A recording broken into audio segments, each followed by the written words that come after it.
Dumelo Modulo Setulo, Honorable Chairperson, mede Suid-Afrikaners, goeiemiddag. Chairperson, as one Gen Z told me yesterday, I don't vote because I don't trust politicians. And the truth is, he is not alone. Previous elections indicated that more than half of South Africans between 18 and 34 years have chosen not to register to vote. Thus, the biggest political party in this country is not in the GNU. It is the young people who have lost trust in leadership. That is the bleak truth of our democracy. And when we look at what's happening in local government, we cannot blame them. Because what they see is not governance. What they see is nightmare on Pothole Street. Let me take this house through a story of horrors in local government, where there has been no clean audit for over a decade, where basic services are but a dream, where you think load shedding is back, but there's actually just no street lights working, where streets look like war zones and driving on the side of the road is safer, where reliable water comes in a bottle, not through taps. Yes, you've guessed it, the Free State, where the literally right of movement is hampered by your tire being damaged, where the right to sufficient food and water is not protected because those in government just don't care. Why in Mokaka local municipality, a fuel contract expired and nothing replaced it? No planning, no urgency, no leadership. So no diesel meant no vehicles. No vehicles meant no pump operators. And no pump operators meant no water. Viljoenskroon, Ramalolotsi, Kroonstad, Maokeng are days without water. And what did the administration do? They paid local suppliers 100,000 each outside of supply management process without council approval. Chairperson, this is not governance. This is a collapse of ethical leadership.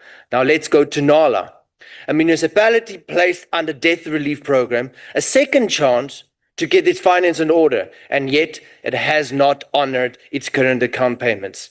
It is a continuous breach of conditions, now risking having bulk supply reduced when leadership refuses to pay its bill. It's not Eskom that fails the people, it's the municipality. Now let's dig deeper into this ethical rot.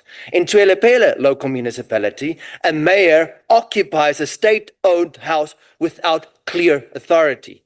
In a province where thousands are waiting for houses, where young people have given up hope, yet leadership occupies government property because she feared for her life during a service delivery protest. And yet, she is the cause of this protest. What is the message that sends? Let's turn the page to Mulutiapefong, where the situation becomes even more alarming. An MMC for social development was arrested for allegedly defrauding a community member for over 70,000 in an RDB housing scam. But it doesn't stop there.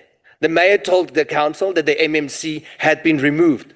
She was asked to resign, but refused. The mayor, who had the power to remove her, chose not to do so.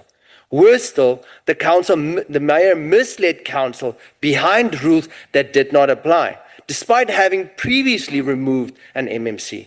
Chairperson, this is not incompetence. This is a compliance to the scam. This is deception. Here is the real danger.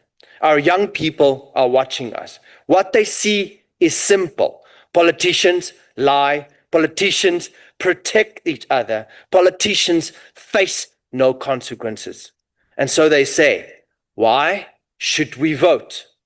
This is the crisis of ethical leadership across the country, and the nightmare is the same. This is not a resource problem.